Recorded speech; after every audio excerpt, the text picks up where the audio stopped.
Despite the body positive movement, altering your appearance for social media has become the norm. It used to be the way that video was the way that you could ultimately tell if someone was catfishing you, but that's not the case anymore. Social media users and influencers are going to extreme lengths to put their best foot forward on social media, and they're doing it by editing their body in videos now. I've got the tea and I'm going to spill it right now on IO.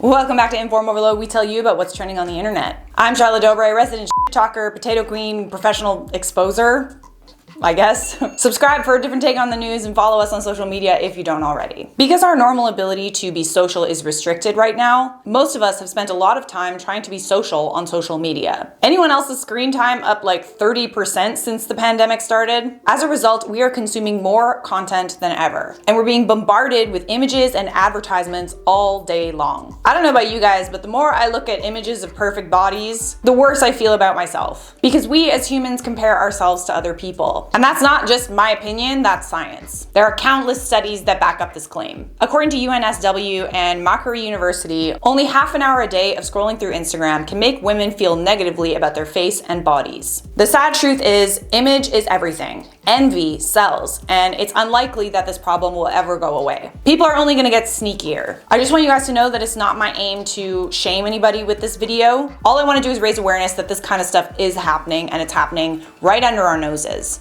And that's why you shouldn't compare yourself to what you see on social media, because none of it is real. Well, you know, some of it is real. I will give them that. Some of it is real, but I'll get to more in a second. Altering your appearance in the digital age has been around for a while now. It's huge in Asia. I remember seeing my friends' photos taken in these photo booths in Asia, and the photo booths made your eyes a lot bigger. That was a few years ago. And now it seems that this technology is in the mainstream.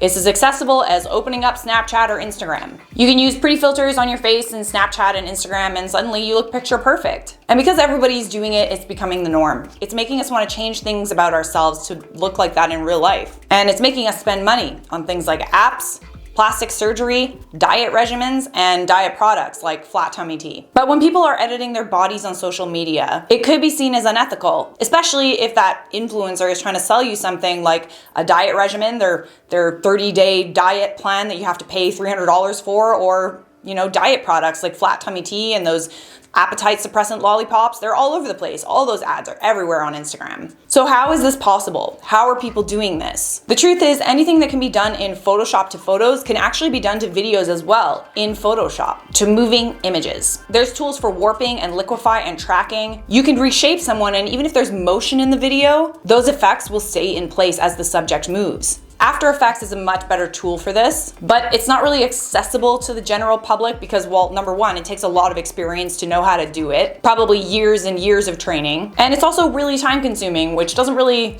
work for the kind of society we live in, which is a like one touch button type society, and if it takes any longer than that, we hate it. But this technology is becoming more and more accessible, and now there are companies creating apps for this stuff. And here's how I know this. Here's a TikTok star who's become famous on TikTok for her tiny waist. I won't call her out by name, but you can see from these side-by-side images, one's from a picture and one's from a video, that there's editing going on in the videos. Really good editing, but editing nonetheless. And I don't really understand it because her body's already perfect the way that it is.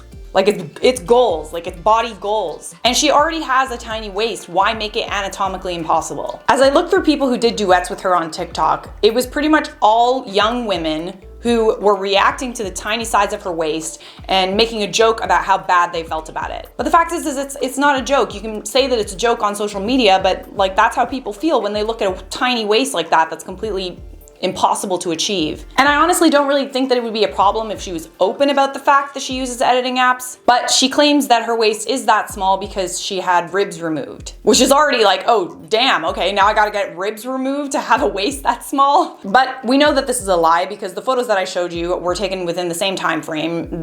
Some of them were taken on the same day. That photo of her in the brown dress was taken on the same day. The smallest natural waist in the world is 21 inches, and it belongs to Kathy Young. With a corset, she can get it down to 15 inches.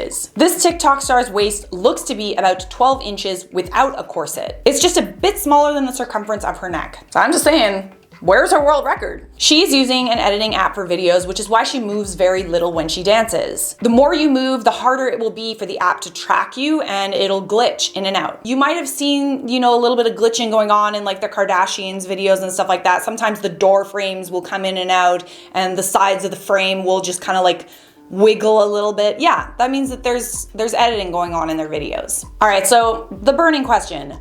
What about live videos? Because I'm already a step ahead of these influencers. Because people go on lives to show off their body, and the average person is like, well, their body must look like that because it's not possible to edit live videos, right? Wrong!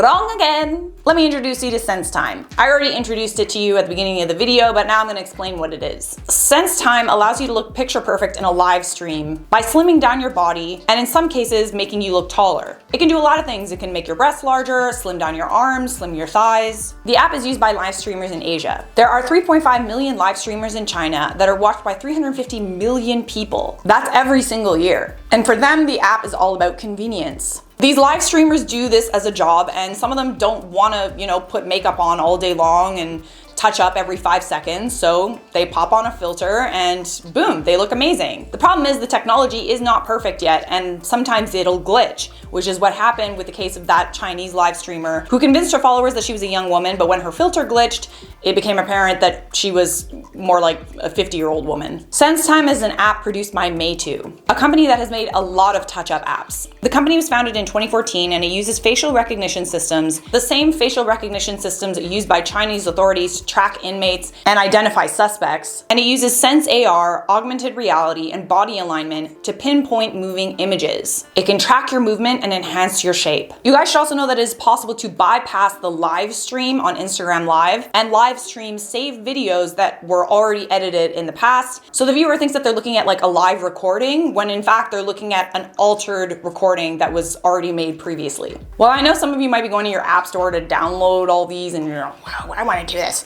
I can picture it now.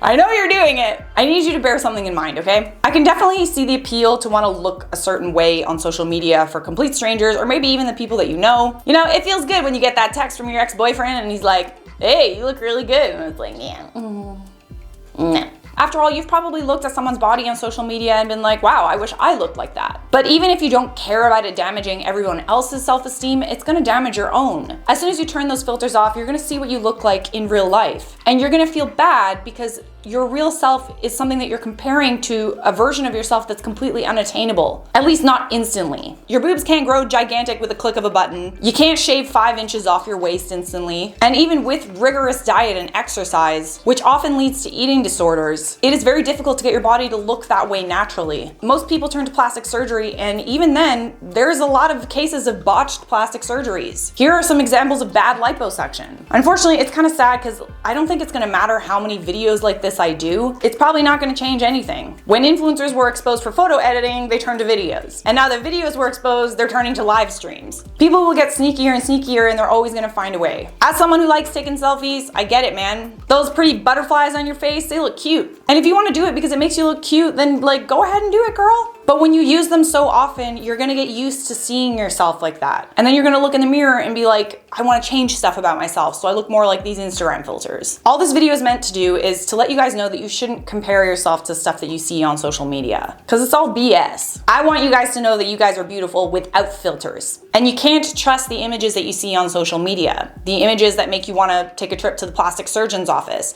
The images that bring on eating disorders. I would encourage you to follow people on social media that show the real them. People who share the importance of loving yourself the way that you are, and people who place importance on other good qualities other than your appearance. And maybe in the future, if enough of us do this, the norm is gonna start to change. And society will start valuing all of us, not just, you know, the fake us that we put on social media. That is all I have for you on this one. Tell me what you think about this video down below in the comments. Make sure you leave a like because it took a lot of research. For now, I'm gonna wrap this one up with some quick comment features. These are for my video. We need to talk about Khloe Kardashian. Magdalena said she feels like she has to use editing apps in order to keep up with her sisters or keep up with the Kardashians. No, don't leave, that's hilarious. Come back. True Dad said, the same background makes Jared looks like Jesus, but Charlotte looks like she's time traveling. We don't get to pick the backgrounds. The editors choose the backgrounds, but I mean, I really like the backgrounds. I think they're cool. Brandon said, Charlotte, I love you. I know I'm gay, but be my wife. Okay, sure, I accept. That is it for me. Thanks for watching. Leave a like on this video if you enjoyed it. Subscribe if you want more, and I'll see you guys next time.